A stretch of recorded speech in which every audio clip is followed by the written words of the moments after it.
நம்ம பேக்கரியில் கிடைக்கிற அதே டேஸ்ட்டில் வீட்டில் வந்து நம்ம ஈஸியாக பனானா கேக் பண்ணி எடுக்க முடியும். இந்த கேக் வந்து கொஞ்சம் எக்ஸ்ட்ரா டேஸ்ட்டாக இருக்கும். கண்டிப்பாக ட்ரை பண்ணி பாருங்கள். இப்போ வாங்க இந்த பனானா கேக் எப்படி ஈஸியாக பண்ணலான்னு பார்க்கலாம். ஃபஸ்ட்டு நம்மளுக்கு இதுக்கு 3 ரோபஸ்டா பழம் வேணும். நல்லா கொஞ்சம் பழுத்த பழமாக பார்த்து எடுத்துக்கோங்க.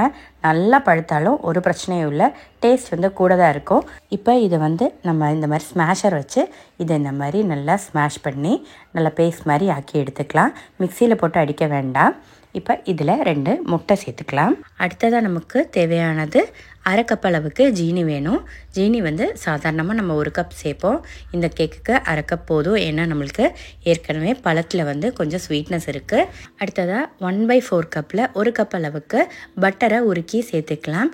அப்புறம் கொஞ்சம் நம்ம காஃபியோட டிகாஷன் இல்லாட்டி இன்ஸ்டன்ட் காஃபியை கூட கொஞ்சமாக மிக்ஸ் பண்ணிவிட்டு தண்ணியில் மிக்ஸ் பண்ணிவிட்டு சேர்த்துக்கோங்க. 1 டீஸ்பூன் அளவுக்கு வெனிலா எசன்ஸ் சேர்த்துக்கலாம். ஒரு பிஞ்ச் அளவுக்கு உப்பு சேர்த்துக்கலாம். அடுத்ததாக 1 டீஸ்பூன் அளவுக்கு பேக்கிங் சோடா சேர்த்துக்கோங்க. நம்ம இதுக்கு வந்து பேக்கிங் பவுடர் சேர்க்க போகிறது கிடையாது. இது இப்போ இந்த ஜீனி முட்டை எல்லாமே நல்லா மிக்ஸ் ஆகி வரணும். அதுக்காக மாவு போடுறதுக்கு முன்னாடியே இந்த மிக்ஸை நல்லா மிக்ஸ் பண்ணிக்கோங்க. அடுத்ததாக இப்போ ஒரு ஜல்லடை வச்சுட்டு நம்ம 2 கப் அளவுக்கு மைதா மாவு சேர்க்க போகிறோம்.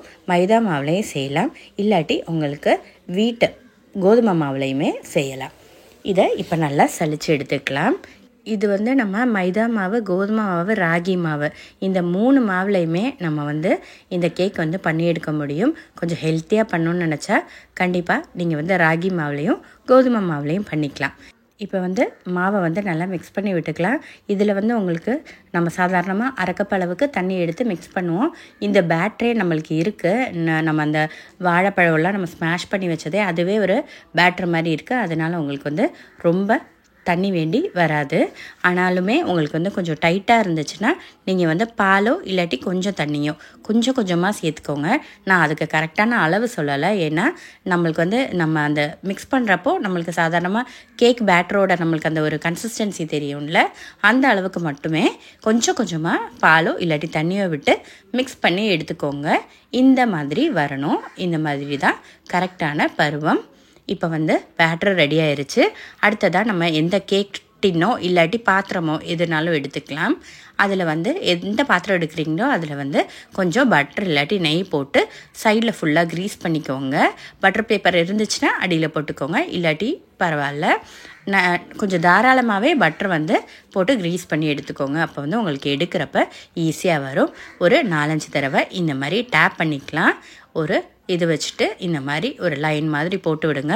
உள்ள ஏர் பபிள்ஸ் இருந்துச்சுன்னா அது வந்து அப்படியே ரெஸ்ட் ஆயிரும்.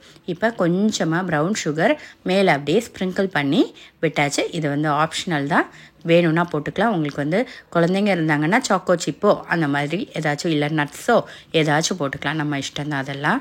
இப்போ நான் வந்து இங்கே இந்த மாதிரி ஒரு பிரியாணி பாத்திரத்தில் தான் நான் இங்கே பேக் பண்ண போகிறேன். இது வந்து நம்ம எல்லார் வீட்லேயுமே ஓவன் வந்து இருக்கணுங்கிற அவசியம் இல்லை. ஓவன் இல்லாதவங்க இந்த மாதிரி ட்ரை பண்ணி பாருங்கள். ஒரு பிரியாணி சட்டி எடுத்துகிட்டு இதை வந்து இப்போ ஒரு 10 நிமிஷத்துக்கு ப்ரீ ஹீட் பண்ணுறதுக்கு வைக்கணும். ப்ரீ ஹீட் பண்ணி வந்ததுக்கப்புறமேட்டு கரெக்டாக ஒரு 10 நிமிஷம் கழித்து நீங்கள் வந்து பேட்டரை வந்து உள்ளே வச்சுக்கலாம். உள்ளே வச்சுட்டு நல்லா டைட்டாக இருக்கிற ஒரு மூடி வச்சுருங்க. அப்போ வந்து உங்களுக்கு ஒரு 40 to 45 மினிட்ஸ் இல்லாட்டி கூடி போனால் ஒரு 50 மினிட்ஸ்க்குள்ளே கேக் வந்து கரெக்டாக பேக் ஆகி வந்துடும். அது மேலே இந்த மாதிரி ஒரு வெயிட் வந்து வச்சுக்கோங்க, வெளியில் வந்து ஆவி போகாமல் இருக்கிறதுக்காக. இப்போ வந்து ஒரு 50 மினிட்ஸ் ஆயிடுச்சு. இடையில நான் திறந்து பார்த்தேன், கொஞ்சம் பேக்காக வேண்டியது இருந்துச்சு. அதனால இன்னும் ஒரு 10 நிமிஷத்துக்கு பேக் பண்ணி எடுத்தாச்சு. இப்போ பாருங்கள் நல்லா பேக்காகி வந்துருச்சு. உங்களுக்கு வந்து மேலே பார்த்திங்கன்னா நல்லா இந்த மாதிரி ப்ரௌனிஷாக வரும். இப்போ ஏதாச்சும் டூத் பிக்கோ இந்த மாதிரி ஏதாச்சும் ஒரு இது வச்சு இந்த மாதிரி குத்தி பாருங்கள். பார்க்குறப்போ உங்களுக்கு அதில் எதுவுமே ஒட்டாமல் மாவு எதுவும் ஒட்டி வந்துச்சுன்னா அது இன்னும் உள்ளே வேக வேண்டியது இருக்குது. இல்லாட்டி மாவு எதுவுமே ஒட்டி வராட்டி ஓகே, ஃபுல்லாக வந்து கேக் வந்து வெந்து வந்துருச்சு. இப்போ பார்த்திங்கன்னா கரெக்டாக வந்துருச்சு. எப்போயுமே கேக் வந்து ஆறுனதுக்கு அப்புறமேட்டு மட்டும் டீமோல்ட் பண்ணணும், இல்லாட்டி உங்களுக்கு வந்து அது கரெக்டாக செட் ஆகி வராது.